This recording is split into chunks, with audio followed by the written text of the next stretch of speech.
Malo lele kainga Pasifiki hono kotoa, ko hokuhingo ko Alice Lolohea, pe okwo fia ke tali lele ki mo tolu ki he polokala mani. Kia ora ofa, I'm Johnson Raela and welcome back to the Pacific. Coming up on the show today. Giant bridges and a cash splash. Candidates promise big ahead of a crucial election in Samoa. And we sit down with Hollywood star Jason Momoa and his castmates from the hit new series Chief of War.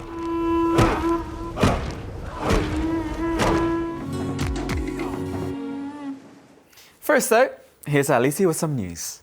Thanks, Johns. The Australian government is investigating whether a deal inked between Nauru and a mysterious Chinese company could be in breach of a landmark security treaty.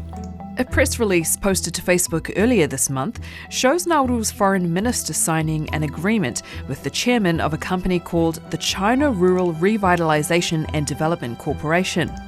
The deal promises to develop key sectors in the country of only 12,000 people, including renewable energy, marine fisheries and sea infrastructure.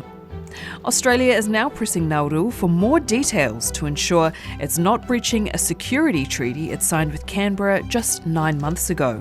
DFAT is engaging with the government of Nauru about whether the announcement activates part of our treaty with Nauru, particularly Article 5 of the treaty. Article 5 of the treaty says Nauru needs to consult Australia on agreements relating to maritime security in ports. The billion-dollar price tag has also raised eyebrows. $1 billion is well beyond anything Nauru has seen in the way of generosity from anyone. ABC searches of China's main commercial database found no record of the company and its chairman. I think Nauru is having their chain yanked, and I think it would be the height of foolishness for Australia to overreact and assume that this thing is actually going to happen. The government of Nauru has not released any further information about the deal and did not respond to questions from the ABC. On social media, some locals have questioned the agreement, while others the Pacific spoke to in Nauru were also critical but feared retribution if they went public. Xavier Barker was exiled from Nauru for exposing alleged corruption on social media. He says questioning the government carries risks. There's always a risk dissent is punished by limitation of access to jobs, scholarships, even healthcare. Australia's Assistant Pacific Minister was in Nauru this week to open a Commonwealth Bank branch and attend a groundbreaking ceremony for a $50 million runway project. One Australian government source, speaking on the condition of anonymity, said they doubted the Chinese investment deal would go ahead. And in Geneva, global negotiations to curb plastic pollution have come to a bitter end, without a deal and with no roadmap ahead. The talks were aimed at forming a treaty that would curb the rapid rise in plastic production and enforce global, legally binding limits on toxic chemicals used in plastics. But talks fell apart in the final round of the negotiations. Alongside others, Pacific countries pushed to reduce plastic production, while oil-producing countries like Russia, Kuwait and Iran promoted waste management instead. 6 rounds of talks were held across 3 years, many expressing their frustrations with the outcome. Samoa is of the view that the urgency of this work cannot be overstated. It's estimated the Pacific region contributes less than 1% to plastic pollution, yet the Pacific Ocean holds 2 of the world's largest plastic accumulation zones. Thanks, Alice. Well, as Samoans prepare to go to the polls on August 29th, the country is divided. Earlier this year, amidst rolling blackouts and a cost of living crisis, Fiamē Naomi Mataʻafa's government collapsed following a relentless wave of political infighting. Our reporter Adele Fruin, along with producer Gabriella Marchin, are in Apia ahead of an election shaping up as a tight contest between 3 candidates.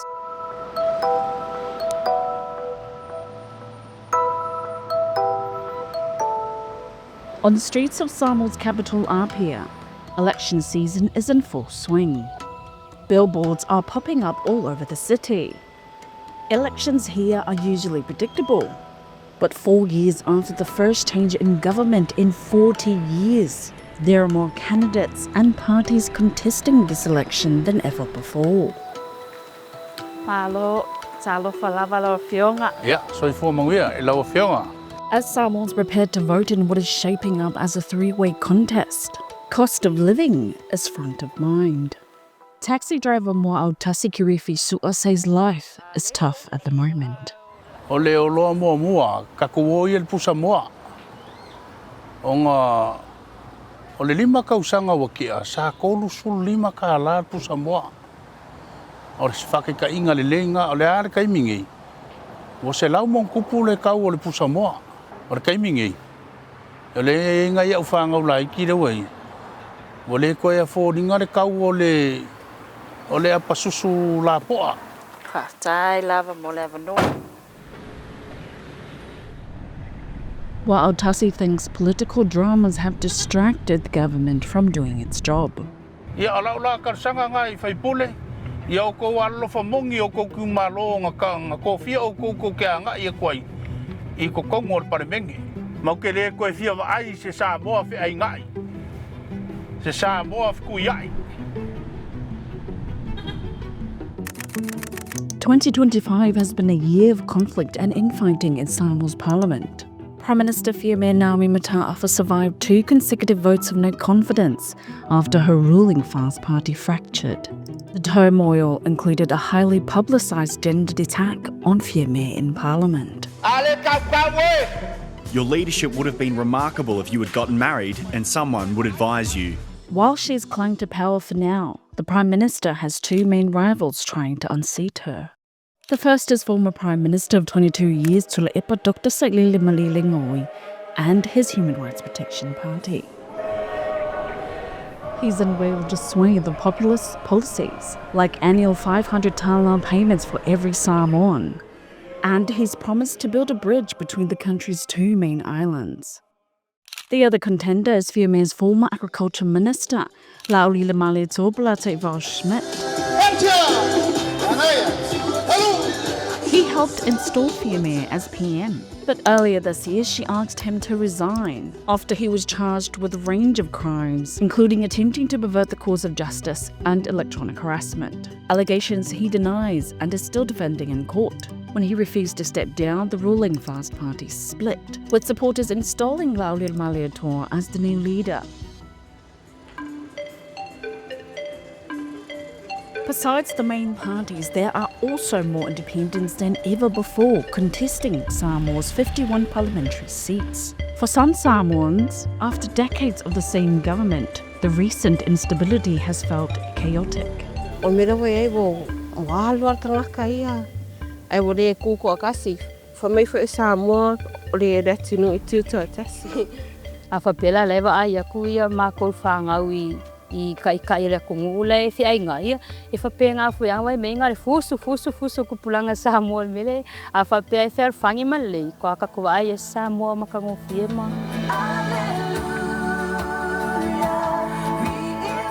ia a fa pe o yeisi o ele tari ni pese fo manuele tu I o la tu tonu le o te ngafutau li maina pe o le. Tuilaʻepa is a music producer here in Apia. A series of rolling blackouts earlier this year that prompted a state of emergency exacerbated the sense of instability.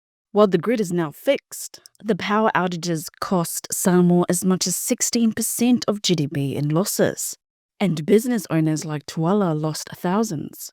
Mo le mafi I masina. Ia sa mau I nei o wo ia sa I te mia mātu te tawhao ai, sa whaari mai lama lato ngau le mali e vo I le tūlanga o le pesa o le pawa.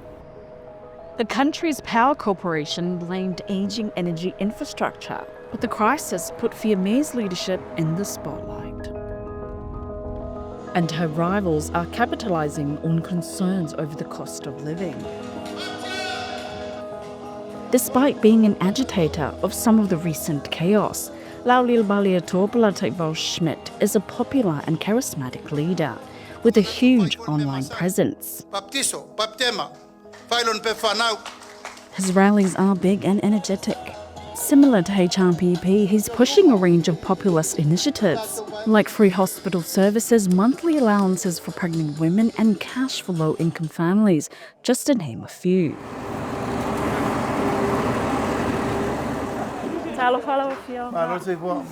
We had hoped to ask Laʻaulile Malietoa about how he might fund these promises, but he cancelled a planned interview.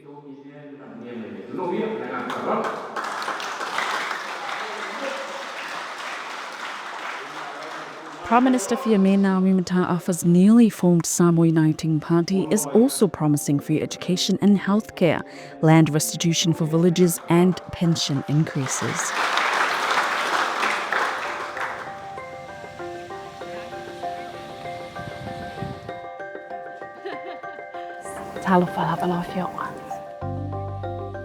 You know, for your party specifically, Samoa Uniting Party, everybody's curious about how will your party deliver these bold promises in the future should you be re-elected? Bold? I thought we were quite temperate compared to bridges to Saui'a from the other guys, and 500 per person, every single person in the country.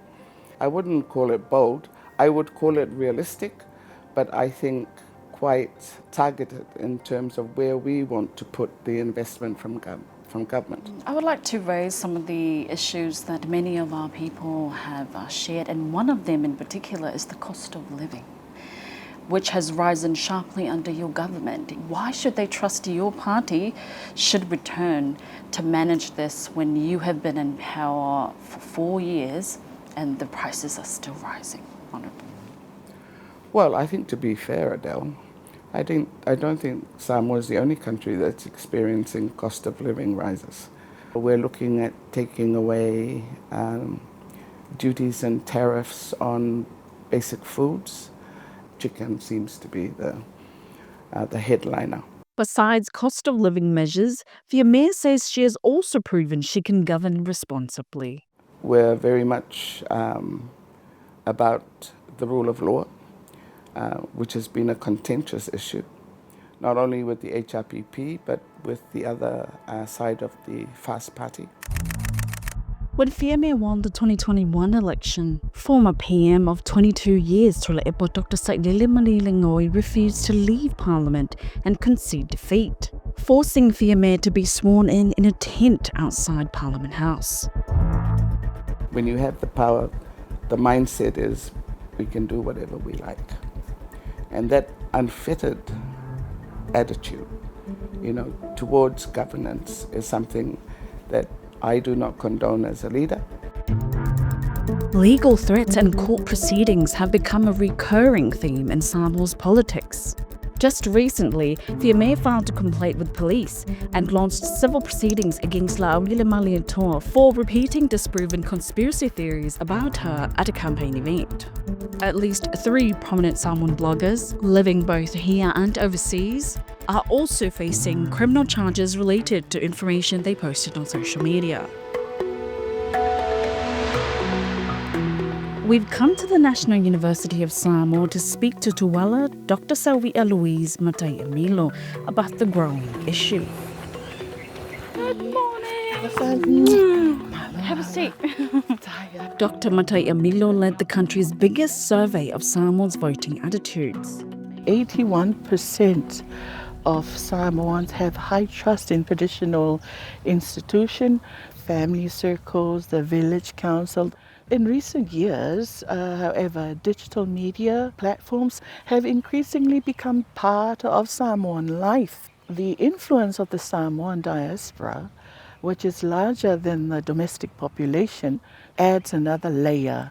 The news, the opinions, and sometimes misinformation travel swiftly back to Samoa, often bypassing the usual filters, and as a result, even robust community filters can sometimes be overwhelmed.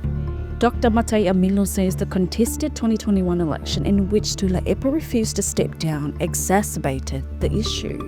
The intensity and uncertainty of the 2021 crisis made communities especially vulnerable to rumors. To effectively fight misinformation in Samoa, first we can empower our trusted local leaders, actively address rumors and clarify key issues at the community level.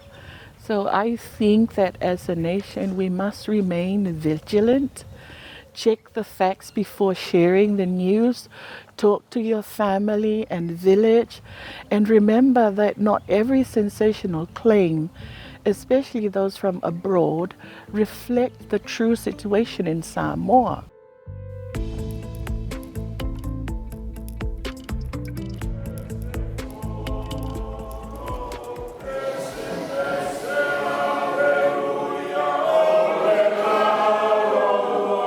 At the age of 81, and having served as Prime Minister for more than 2 decades, the person arguably most responsible for the modern Samoan state is HRPP leader Tuilaʻepa Dr. Saʻilele Malielegaoi.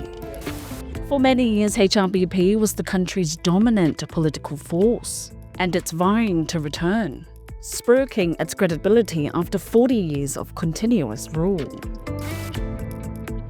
Sitting down with us at his headquarters, Tuilaʻepa says he would have 500 tala cash payments to voters by Christmas if elected, and appears to suggest he would chase tax dodgers to pay for it. Will HRPP be getting the money from all the taxes to use for the promises? I'm seeing a lot of businesses, they continue growing and growing and growing. And you wonder, where is the money from?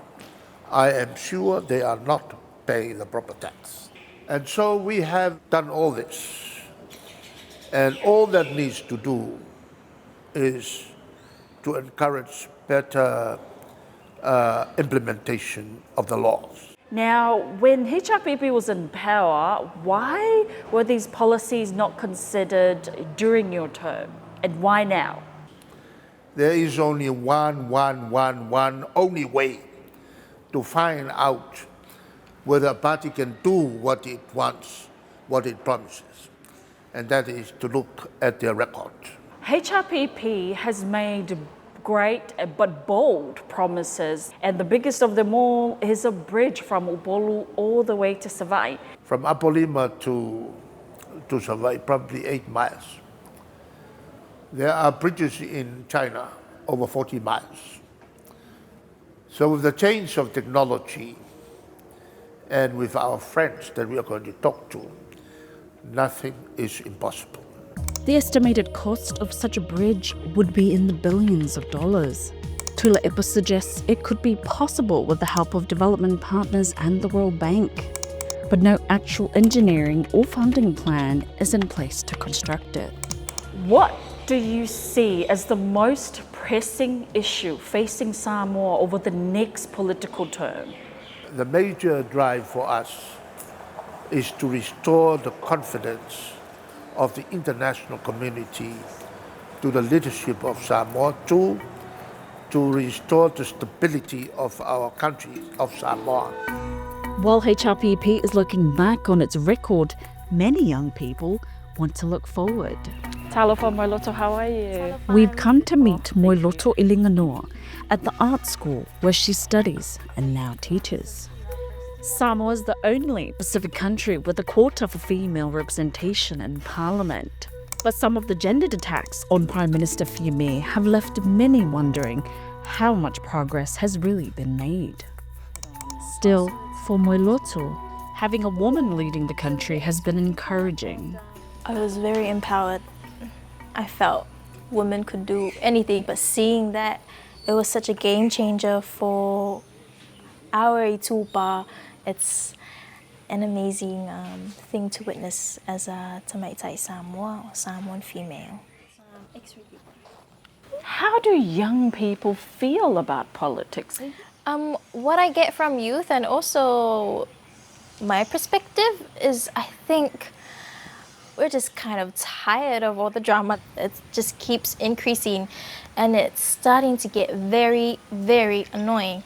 And it's pretty sad because the people who are in Parliament, they are all people who are literally probably the same age as my grandparents. I think that's another reason why they're very uninterested is because everyone in the Parliament is very old and they all come with like an old school. They're still in the old school era. It would also be nice to see some youth faces in Parliament as well. I think it's time for them to step up. I think it's time for you to step up because we need that now. Samoans head to the polls on August 29th. And like so many others, Moilota wants the country's politicians to put aside the differences and focus on real solutions to the problems Samoa faces. If there is no stable foundation, there is no stable house.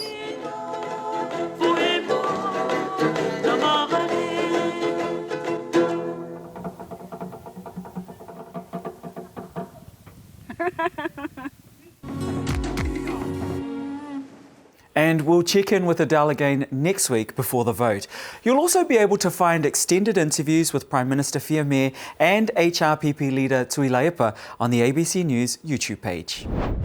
Game of Thrones, Aquaman, Dune, Minecraft, those are just some of the major film and television roles Jason Momoa has starred in. But the Hollywood heavyweight is doing much more in his latest passion project, Don't do that again. Chief of War, a TV series based on the real history of Hawaii, with many of the actors learning the native language for their roles. Momoa plays an exiled chief who ventures out into the world only to realise the outside world is a danger to his lands and people. To save them, he must help unite the islands from this threat. Reporter Seni Yasona sat down with the star and some of his chiefly castmates.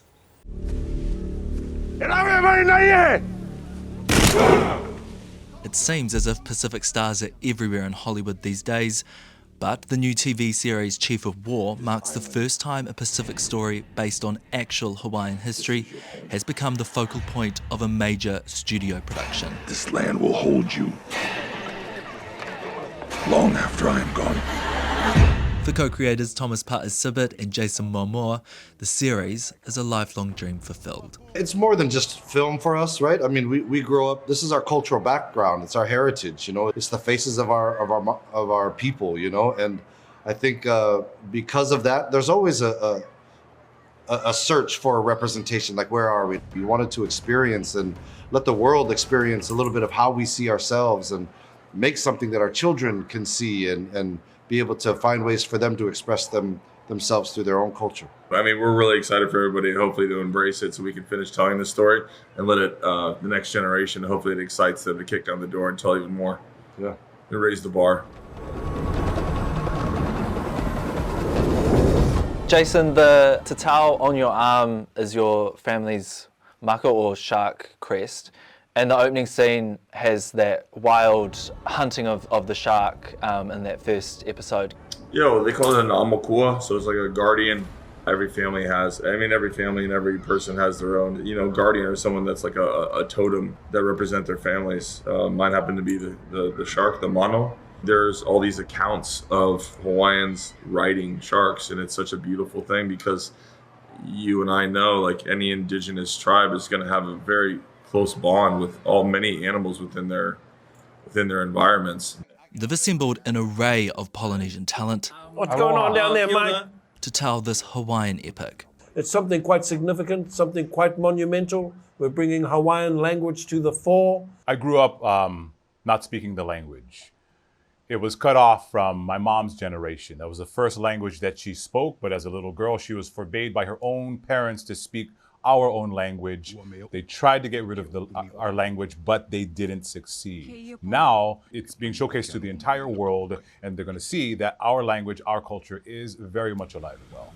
Ka mea ho'okahi, ua lawe no kai kiri, ia li kaua nona. Na ole na e au, e lawe ho.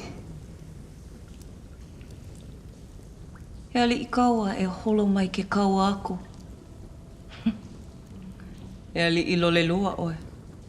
was no other historical drama out there of this time that is Polynesian. So I think for both of us, we've discussed today, we looked at the Polynesian women in our lives who have raised us.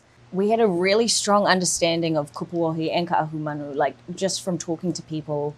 Yeah. And they felt so distinct as well. They didn't feel similar, but just as powerful as each other. We were very, very lucky that the wahine that taught us Olelo Hawaii were two incredibly strong, beautiful Kanaka women who had dedicated their lives to the preservation of Olelo. So they really were a huge inspiration for us.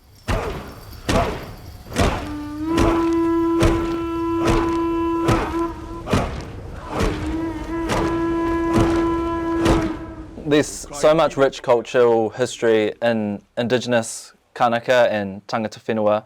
Why are stories like these important for the mainstream and to platform? Well, I'm sick of Coronation Street. Oh, well, yes, so there's one. And I guess it awakens the world to other people's culture, to what happened historically. And yeah, we're all struggling with the same things, aren't we? Even today, geopolitically. Nations in the world are struggling with the idea of colonizers, oppression. How do we define our boundaries as a nation? Should we have the right to exist as Indigenous cultures, or should we be homogenized and have our language stripped from us and only speak one language?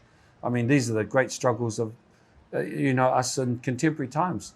As it was back then, so it is now. This is your home.